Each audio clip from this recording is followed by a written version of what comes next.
The car behind me is the new JAECOO 7 SHS or Super Hybrid System, and in this video we're going to find out whether this over £35,000 newcomer from China can really compete with similarly priced rivals from Europe. This Super Hybrid isn't just £5 more than the standard pure petrol JAECOO 7, it's also dangerously close to hybrid rivals like the Hyundai Tucson and Kia Sportage, and pricier than the equivalent MG HS. But you might have noticed sales of JAECOO's Range Rover lookalike are already off to a quick start in Britain. So, what's the fuss all about, and why would you choose this over more established rivals?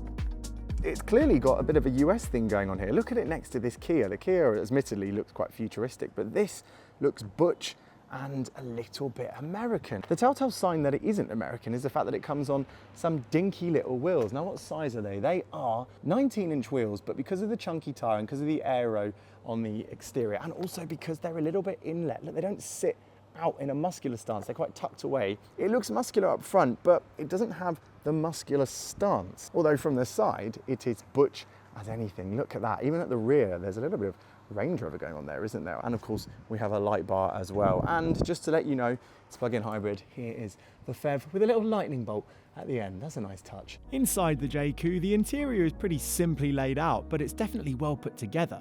The screen itself, the important stuff is it easy to use? Is it responsive? And the answer to that is yes, it is. There is a lot buried in here, and look, climate controls down here, which is for me a negative because on the move, you have to take your eyes off the road. What is good though, is the space. Because you've got the gear selector up here, there's no gear selector down here. You've got space for two phones. One is charged and cooled as well. And there's a load of storage space in here as well. As you can see, look, I'm up to almost my elbow. So that's pretty good. Door pockets are also nice and large. Plus there is a load of headroom above me. And look, we've even got a panoramic sunroof. Now, hopping into the back is quite nice if you've got the key in your pocket because the door handles pop out. And look, if I get in, my feet can tuck under there despite the seat being down low, and my legs are at a slight angle, but it's comfortable. And look, a crucial thing is for middle passengers, there is no foot tunnel. USB-C port down here, so your passengers shouldn't annoy you, and charge using your front one. Isofix as well if you've got to get little ones in there. And if there's no one in the middle seat, you do get a couple of cup holders as well. Do you get a ski hatch? No, because I can see this seat is all part of that and that,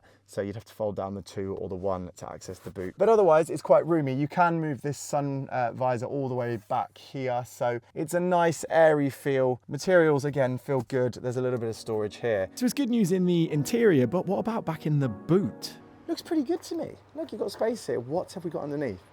There's an all right amount of room here. I mean, that is nothing substantial, but that's classic electrified car. A lot of the space underneath this polystyrene will be taken up by electric stuff. So that's an okay amount of room. And before you ask, nope, there's no under the bonnet boot or fruit or frunk, as everyone tells me I have to call it now. Now, this is of course a hybrid car, so we need to find out how it drives on the road because it's going to spend a lot of time in bumpy cities and maybe even on the motorway. And handily, right next to the Cinch office car park, there are some of the bumpiest and busiest roads in Britain. Now, first things first, as you pull away, it's clear that this car biases to electric, which is predictable. It means it's very smooth, and driving off this very bumpy road next to the office, I can feel actually that the car feels pretty squidgy and not too roly-poly at the same time. I've read reports of people thinking it doesn't ride very well, so that's something I'm going to investigate. I can definitely sense that it's aware of these cracks and ruts. So at the moment we're in hybrid electric. If we press EVs, this forces it to stay in EV. Oh, that's quick. It is nippy. Ooh. Shall we see what it's like going between hybrid petrol and electrics? Oh, bit of wheel spin on the get-go. So it's quite a nippy, punchy car. Over 200 horsepower, of course, so that's not too surprising, but it's quite a big, chunky car. It's quick. I think a lot of people are going to enjoy that. But yeah, in terms of the ride, it is a little bit fidgety at times, but generally speaking, it is actually very comfortable and it's just easy to pilot around the city. And the visibility is naturally pretty good. You've got that butch bonnet to look over, chunky door mirrors, and while the view out the back isn't great, you have got some decent camera tech, which I'll show you now.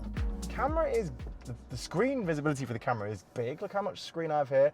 I've also got different views here by the looks of it. Oh, I can change the angle. Okay, that's nice and nifty. But it is quite cool that you can look at it from different angles at all times on the big screen.